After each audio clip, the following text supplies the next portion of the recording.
What's the chess game? A little bit of this, a little bit of this. Okay, welcome back to another video where we talk about music, reviews, dance videos, reaction, etc. Where we talk about all that shit. Happy new music release day. Today is September 19, 2025. And we have some excellent music that has come out. So much, in fact, that Cardi B dropped her album, finally, long-awaited album, Am I the Drama? And this was so big that I'm just dedicating this video to Cardi B. And of course, we're going to do more music releases. But first, I want to give a huge shout out to the different fan bases because I know we all tuned in. First, I want to shout out Megan Thee Stallion and the Hotties, Doechii and the Swamp, Doja Cat and the Kittens, Nicki Minaj and the Barbs, Sweetie and the Icy Gang, Lotto and the Jackpots, Ice Spice and the Munchkins. Shout out to Mona Leo and Flo Milli and all the other rap girls that are thriving. But today we're talking about Am I the Drama? And I must start off this conversation by saying, why do we keep bringing up the pink wig lady when we're talking about Cardi B? Now, everyone expected for Cardi B to flop and put out trash songs. But on the contrary, it's very different. The outcome is very different. Cardi B was definitely right when she said people underestimated her because there are bops on this album. But back to the pink wig lady. If Cardi B made her whole rollout about dissing people, then that would have been the issue.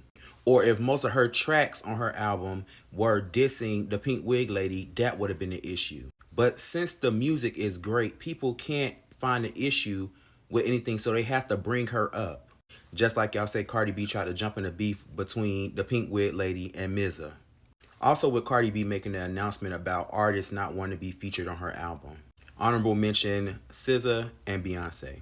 And a lot of people are accrediting to these people not being on her album because of her reputation. But I think on the contrary, people are on this album because of her reputation. No matter what you try to say, Cardi B sells, okay? She sells. She sells like hotcakes. And we're about to see if she beats out PF2.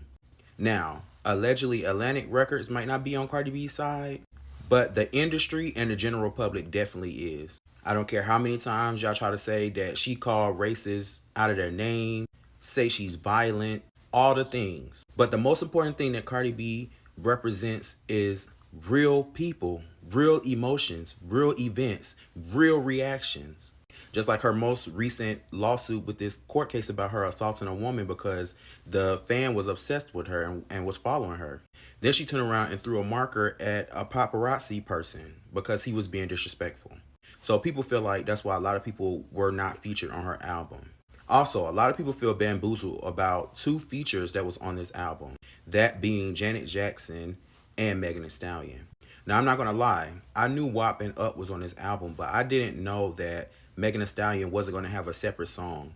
I thought it was going to be a situation like Summer Walker, how Summer Walker is on Dead and another song on the album. So quickly, you know I can't let this go by without talking about Cardi B announcing her pregnancy.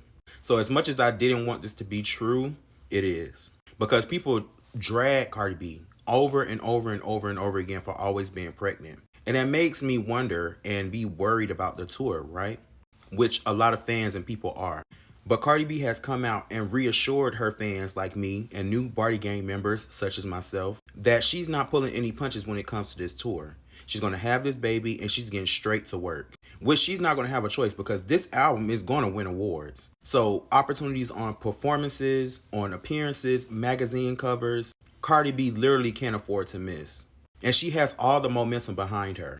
Now, I'm not going to lie, this promotion was out of this world. I don't think anyone expected Cardi B's promotion to go this way. A lot of people kept comparing this rollout to Invasion of Privacy rollout. And y'all have to understand that Cardi B is smarter than that.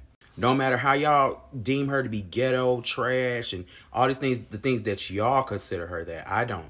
I can differentiate between rap beef and an actual person.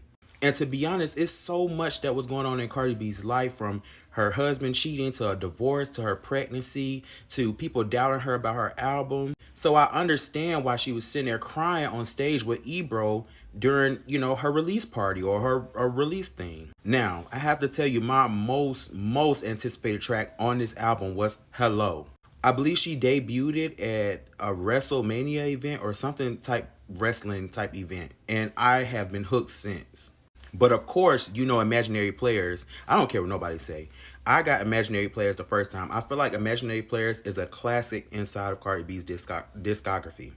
You can sit there and say, oh, Jay-Z cleared this song because he wanted to get back at Nicki Minaj. And while, allegedly, and while two things can be true at once, I still think she slayed this song. I think no one can slay a hook like Cardi B.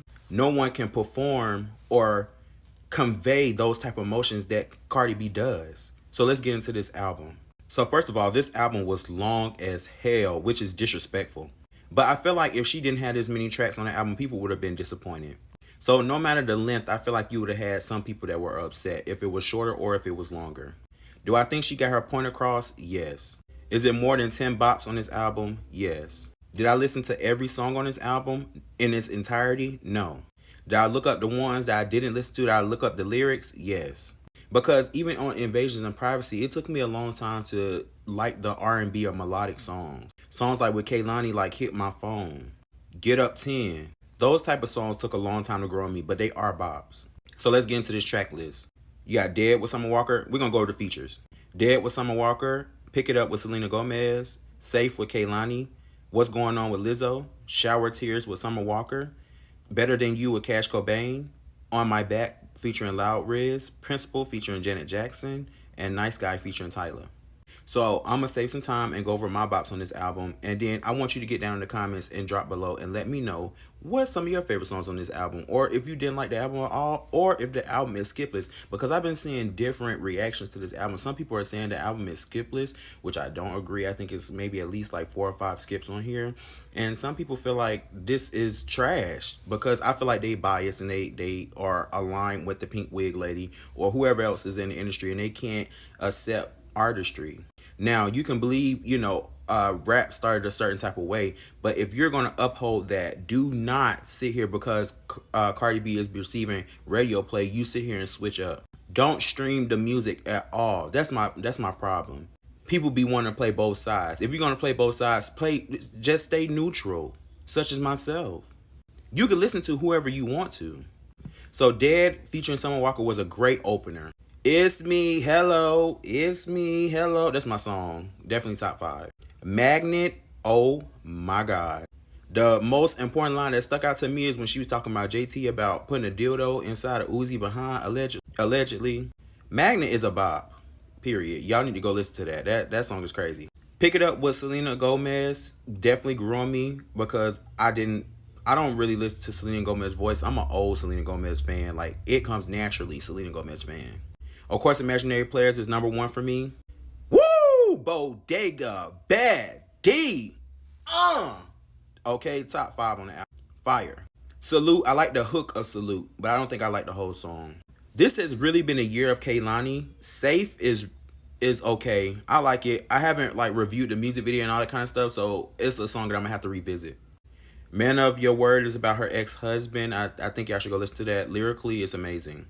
What's Going On featuring Lizzo. So Lizzo and Cardi B relationship goes a long way, especially since one of my favorite songs by them together is Rules. They don't know I do it for the culture, goddamn. So my records live in the top 10, period. A lot of people was giving Lizzo backlash, and I just think people hate Lizzo. I think that's what it is. The song was amazing. Shower Tears featuring Summer Walker, amazing. Another sad song, fire. Outside, lover, outside, outside, it gets some outside dick, okay, outside, fire. Pretty and Petty, another diss track, fire. Better Than You, featuring Cash Cobain, fire. But a lot of people feel like Cash Cobain verse wasn't needed. I don't really care for it. It's not bad at all. I think it's okay. It's a good song. On My Back, featuring Loud Riz, I feel like this is going to become one of my top 5s, but this song is fire. Airtime, fire. Check Please, okay. Principal, a lot of people feel bamboozled by Principal because it's just a Janet Jackson sample. Trophies, fire. She previewed that one. I haven't listened to Nice Guy yet featuring Tyler, but it seems to be a general public favorite. I haven't listened to Killing You Hoes and Up and What We Know. WAP is hitting like it just came out, okay? Shemtastic again, we have come to the end of the video. I hope you enjoyed this review. Make sure to leave a like, follow, subscribe, do all those internet things, okay? Make sure to stream and support Cardi B. Pre-order your tickets, vinyls, merch, all that. Make sure to share this video with your mommy, your daddy, your uncle, your auntie, because I make videos every Monday, Wednesday, and Friday. Shemtastic gang, I love you. I will see you soon. It's me, hello. It's me, hello. It's me, hello. I'm turned up at the party. If you know that, you get it.